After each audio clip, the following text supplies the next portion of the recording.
One Story, 15, Exode de 1 à 4, Prospérité et oppression, Lamentation et Moïse. Raison de l'entrée en Égypte, l'image du salut. Dieu avait son plan et son but, et c'est pourquoi il a envoyé son peuple en Égypte. Pour que le peuple de Dieu existe, il faut un roi, un peuple et une zone où le roi et le peuple peuvent vivre, sans honte. La terre est représentée par Canaan, mais le royaume n'est pas une terre visible, il s'agit plutôt d'un concept d'espace, avec Dieu. Dieu, le roi de son royaume, est parfait d'avant l'éternité à l'éternité. Lorsqu'il n'y avait pas de honte, dans notre relation avec Dieu, Éden était le royaume de Dieu, mais après le péché d'Adam et Ève, l'Éden n'était plus le royaume de Dieu, et Adam et Ève et leurs descendants, qui ont été chassés de l'Éden, ont constamment péché, de sorte qu'ils n'ont pas pu trouver, ou atteindre le royaume de Dieu. C'est parce qu'ils n'ont pas obéi, aux lois que Dieu a données à son peuple de respecter. Dieu redessine donc l'image de son salut, en commençant par Abraham. Le salut de Dieu vient d'abord de ce monde, un appel du pays de l'abondance, mais de la ville du péché remplie de péché. Ensuite, il nous débarrasse de notre cœur qui s'attarde sur cette terre, et nous fait rompre complètement, avec ce cœur. Enfin, il nous fait reconnaître et admettre que ce monde n'est pas un véritable lieu de vie, pour le peuple de Dieu, et il nous conduit dans son royaume, notre ville natale. Ainsi, sur cette terre, même si nous ne sommes pas luxueux, nous aurons une mort plus bénie que ceux qui ont tout, dans ce monde. Et la première étape pour y parvenir est de nous appeler, et de nous faire sortir de la terre riche, qui symbolise cette terre. C'est pourquoi Dieu a appelé Abraham, à quitter Ur, la riche région de Mésopotamie, et l'a emmené à Canaan, une terre de famine. Si nous croyons en Jésus-Christ, les choses peuvent aller bien, sur cette terre, pendant un certain temps, comme Abraham, Isaac, Jacob, et Joseph. Mais ce n'est pas le but de l'appel. Nous pouvons avoir de l'argent et de l'or. Et il traita bien Abraham à cause d'elle et Abraham reçut des brebis, des béufs, des ânes, des serviteurs et des servantes, des ânesses et des chameaux, qu'Abraham a obtenus, lorsqu'il est descendu en Égypte, sans communiquer avec Dieu. Mais ces biens n'ont pas été donnés pour que l'on en jouisse, mais pour que l'on s'en sépare un à un, en apprenant à connaître Dieu de plus en plus. Lorsque Dieu dit à Isaac de ne pas descendre en Égypte et qu'il obéit, il récolte 100 fois ce qu'il a semé, et reçoit la bénédiction de Dieu, non pas parce que Dieu continuerait à le rendre prospère comme cela, mais pour lui faire goûter, à la richesse du royaume de Dieu.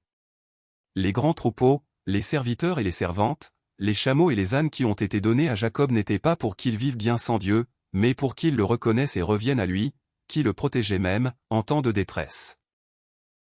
Comme Joseph, nous pouvons avoir des pouvoirs terrestres. Mais ce n'était pas la bénédiction ultime du salut donné à Joseph.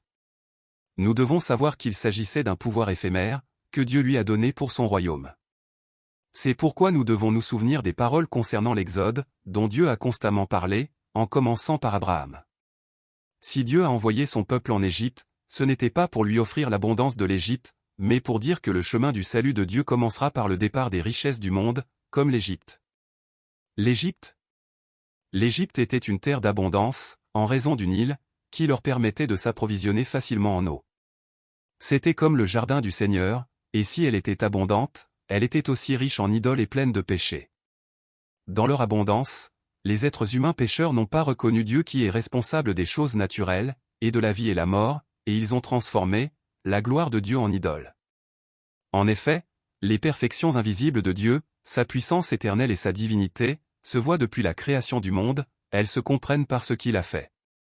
Ils sont donc inexcusables, puisque tout en connaissant Dieu, ils ne lui ont pas donné la gloire qu'il méritait, en tant que Dieu, et ne lui ont pas montré de reconnaissance, au contraire, ils se sont égarés dans leur raisonnement, et leur cœur sans intelligence a été plongé dans les ténèbres.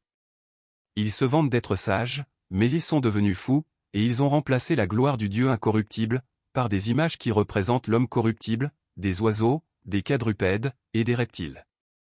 Un roi qui ne connaît pas Joseph. 400 ans se sont écoulés depuis l'heure fixée par Dieu, pour la descente de la famille de Jacob en Égypte. C'était maintenant le temps dont Dieu avait parlé à Abraham, mais le peuple de Dieu n'a pas voulu de l'Exode. La volonté de l'Exode est peut-être devenue une légende. C'est alors qu'apparaît un roi qui ne connaît pas Joseph, et le roi ne connaît pas le mérite de Joseph, qui a sauvé l'Égypte et les autres pays de la famine. À cause de lui, ils avaient des maîtres qui les surveillaient, les opprimaient, les forçaient à travailler, les brimaient, et ils étaient obligés de construire Pithom et Ramsès comme ville-entrepôt pour Pharaon. Pour le peuple qui jouissait de l'abondance, c'était une souffrance, mais nous le savons. Cela signifie que la richesse du monde n'est pas une bénédiction, mais que connaître Dieu est une bénédiction, et que la pauvreté du monde n'est pas une malédiction, mais que ne pas connaître Dieu est une malédiction. C'est pourquoi, comme il l'a fait pour Jacob, Dieu commencera à acculer le peuple de Dieu, les Israélites. L'oppression. À cause d'un roi qui ne connaît pas Joseph, la souffrance et le travail commencent, et la Bible dit qu'ils sont opprimés. Le roi d'Égypte a même ordonné de tuer tous les garçons nés des sages-femmes hébraïques, et a dit au peuple de jeter les garçons nés dans le Nil. Les soins de Dieu. Dieu a veillé à la croissance et à la prospérité de son peuple. Plus ils étaient opprimés par le roi égyptien, plus ils prospéraient. Selon l'ordre du roi, lorsqu'un garçon naissait, ils devaient tous être tués, mais Dieu a pris soin des sages-femmes qui craignaient Dieu, et qui ont violé l'ordre du roi. Si la bénédiction ne vient pas de Dieu, elle apportera la souffrance et il n'y aura pas moyen d'y échapper, mais si l'adversité vient de Dieu, elle apportera la bénédiction, et il y a sûrement un moyen de l'éviter. Lamentation. Jusqu'à présent, même s'ils vivaient dans des pays étrangers comme des esclaves, le peuple de Dieu était enterré dans l'abondance de l'Égypte, et n'avait pas de lamentation, mais maintenant il a commencé à se lamenter. Même après la mort du roi égyptien, l'oppression n'a pas cessé, et ils se sont lamentés, et ont pleuré à cause du dur labeur, et cela a été entendu par Dieu, et Dieu a pris soin d'eux. Dieu n'a jamais laissé son peuple souffrir, mais il a permis un moment d'oppression par le roi égyptien pour Dieu et son royaume, ce qui a finalement amené le peuple de Dieu à se lamenter sur sa vie en Égypte. C'est le temps dont Dieu a déjà parlé et qu'il a préparé. Dieu n'a pas cherché un moyen, à cause de la situation, mais tout comme Dieu avait déjà préparé et créé un ciel parfait, il avait déjà planifié le voyage de l'Exode, envoyé le peuple en Égypte, et le peuple de Dieu a commencé à crier, quand le moment de l'Exode est arrivé. Moïse avant son appel. Comme ses ancêtres, Moïse passe lui aussi par le chemin de la foi et sert comme homme de Dieu. Moïse aussi avait une foi instable et quelques faiblesses, mais la Bible dit, il n'a plus surgi en Israël de prophète semblable à Moïse, que l'Éternel connaissait face à face. Cependant, sans la grâce et le soutien de Dieu, il n'est qu'un pécheur. Panier de roseaux. Moïse est né lévite. Moïse avait déjà des frères aînés, Aaron et Myriam, et il y avait un écart de 3 ans, entre Aaron et Moïse, mais un écart plus grand, entre lui et Myriam. Lorsque Moïse est né, sa mère, Jochebed a vu qu'il était différent des autres enfants, des autres bébés, et bien que le roi égyptien ait ordonné que tous les enfants mâles soient tués, et jetés dans le fleuve Nil, elle a caché le bébé pendant 3 mois. Et lorsqu'elle ne put plus le cacher, elle peignit la corbeille de roseaux avec du bitume et de l'aigrenure, plaça le bébé dans la corbeille, et le laissa entre les roseaux du Nil, et demanda à Myriam de veiller sur lui. À cette époque, la corbeille de roseaux contenant Moïse ressemble à l'arche, qui a sauvé la vie du peuple de Dieu, lors du jugement de l'eau, et à l'arche dans le tabernacle de Dieu dans le désert de l'Exode. La corbeille de roseaux était peinte au bitume comme l'arche, et l'arche enveloppée d'or était aspergée du sang du sacrifice pour le péché. La vie de Moïse sera sauvée, par cette corbeille de roseaux, comme l'arche qui a sauvé le peuple de Dieu au moment du jugement par l'eau, et dans l'avenir, il deviendra un chef du peuple de Dieu, et le sauvera par l'arche du tabernacle. Moïse. Le Pharaon avait ordonné que tous les fils soient tués à leur naissance, mais par la volonté de Dieu, la fille du Pharaon se rendit au bord du Nil pour se baigner et y trouva Moïse. Elle a pitié, et la sœur de Moïse, qui est apparue à ce moment-là, lui présente sa mère et Moïse grandit en toute sécurité, entre les mains de sa mère. Une fois adulte, il est envoyé auprès de la fille du roi et, en tant que prince d'Égypte, il apprend toute la sagesse des Égyptiens, parle couramment, et excelle dans ce qu'il fait. C'est la fille du roi qui donne à l'enfant le nom de Moïse, ce qui signifie sorti de l'eau, et avec la boîte de roseaux, la signification du nom de Moïse implique également qu'à l'avenir, Moïse délivrera le peuple de Dieu de l'Égypte, la mer du péché, et de la mer Rouge, l'eau de la mort. Moïse, qui reçoit son appel. Nous ne savons pas quand Moïse a reçu l'appel du salut de Dieu. Lorsqu'il reçoit son appel à l'âge de 80 ans, il vaut mieux y voir un appel, à la mission plutôt qu'un appel au salut. Lorsque Moïse grandit entre les mains de sa mère biologique, il a l'identité de son peuple, et doit avoir entendu parler du Dieu de ses ancêtres. Moïse vit l'enfant de Dieu, la vie d'un pécheur. 40 ans s'écoulent, et Moïse atteint l'âge de 40 ans. La vie de Moïse, prince en Égypte pendant 40 ans, a dû être conflictuelle. Depuis son plus jeune âge, Moïse a grandi comme un prince, dans le palais royal égyptien, mais il entendait et savait qu'il était un Hébreu et donc, lorsque Moïse voit un Égyptien tourmenter ses frères, les Hébreux, il tue l'Égyptien. Le lendemain, il voit les deux Hébreux se battre et tente d'intervenir, mais il commence à s'opposer à Moïse, et celui-ci s'enfuit au pays de Madian, pour échapper au Pharaon. Si Moïse n'avait pas eu la foi en Dieu, il aurait pu vivre le reste de sa vie, dans l'abondance. Mais il avait certainement la foi. Même s'il a connu des hauts et des bas. C'est par la foi que Moïse, une fois adulte, a refusé d'être connu, comme le fils de la fille de Pharaon. Il a choisi d'être maltraité, avec le peuple de Dieu, plutôt que de jouir des plaisirs éphémères du péché. Il a considéré que la disgrâce, pour l'amour du Christ avait plus de valeur que les trésors de l'Égypte, parce qu'il attendait sa récompense. Ce n'est pas encore le temps ni la voie de Dieu. En tant que prince de l'Égypte pendant 40 ans, Moïse avait la capacité, la force, le pouvoir, et les compétences, et il pensait être préparé.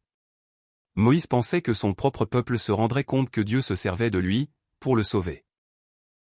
Mais ce n'était pas encore le temps de Dieu pour l'Exode, et ce n'était pas non plus la manière de Dieu de sauver les Israélites. Moïse pensait être prêt à ce que Dieu se serve de lui pour sauver les Israélites.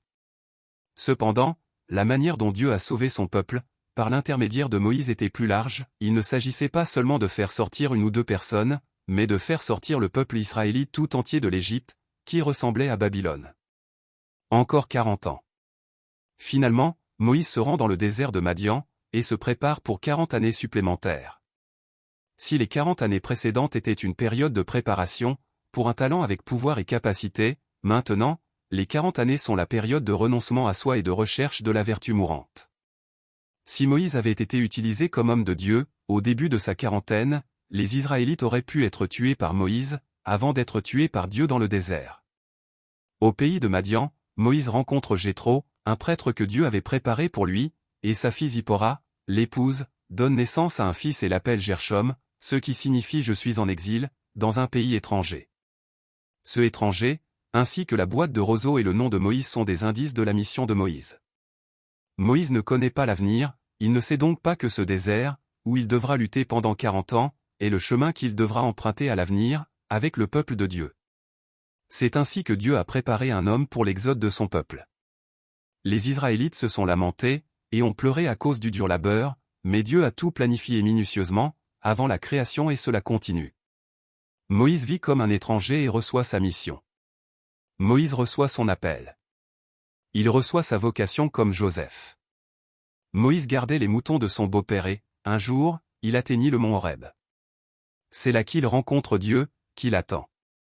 Moïse vit un buisson en feu, mais qui ne se consumait pas, il s'en approcha et Dieu appela Moïse, du milieu des flammes. Comme Dieu l'a dit à Jacob, il met maintenant le nom de Jacob et dit. Il ajouta, « Je suis le Dieu de ton père, le Dieu d'Abraham, le Dieu d'Isaac et le Dieu de Jacob. » Moïse se cacha le visage, car il avait peur de regarder Dieu.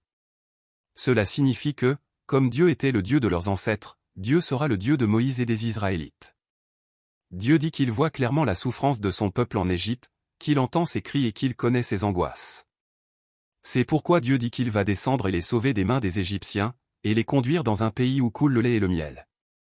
Il dit à Moïse, « Va. » Dieu envoie Moïse, et lui dit qu'il conduira le peuple d'Israël, les enfants d'Israël, hors d'Égypte. Le sujet est Dieu.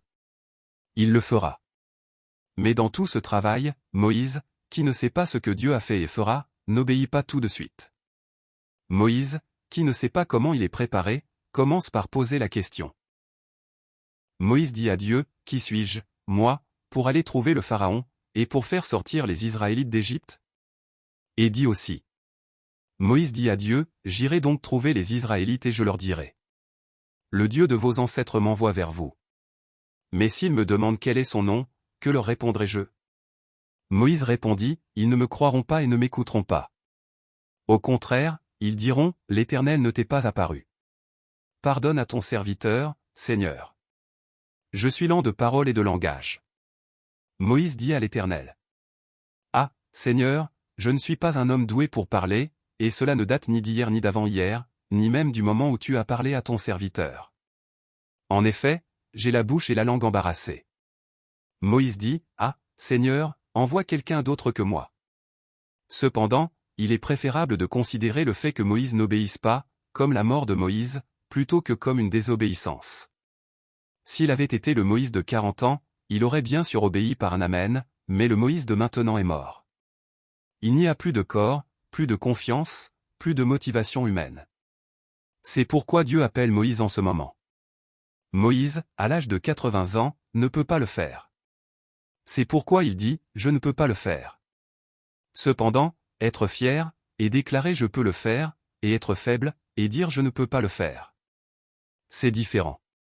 Dieu va maintenant utiliser Moïse qui dit « Je ne peux pas le faire » pour diriger l'Exode. Dieu tue dans le désert le Moïse « Je peux le faire », âgé de 40 ans, et se révèle à travers le Moïse « Je ne peux pas le faire », âgé de 80 ans. Il les ramènera aux ailes de Dieu. C'est parce qu'il s'agit d'une alliance donnée à Abraham, de la voix de Dieu, et du rêve et de la vision de Dieu qui a été donnée à Joseph. Les Israélites devaient savoir ce que Dieu avait fait avant d'être appelés, par Dieu, par l'intermédiaire de Moïse. Ils devaient croire, traverser le désert, et aller à Canaan, dont Dieu avait parlé, depuis l'époque d'Abraham. Cependant, comme l'Égypte était plus grande que Dieu, pour les Israélites, ils ont dû passer, et endurer les mêmes 40 ans que ceux passés, à tuer Moïse, dans le désert. L'histoire du zèle de Dieu, de sa planification, et de sa préparation, avant d'appeler son peuple, l'histoire de son amour, qui a préparé l'environnement, et Moïse, un homme pour conduire le peuple, avant d'appeler son peuple, se poursuivra.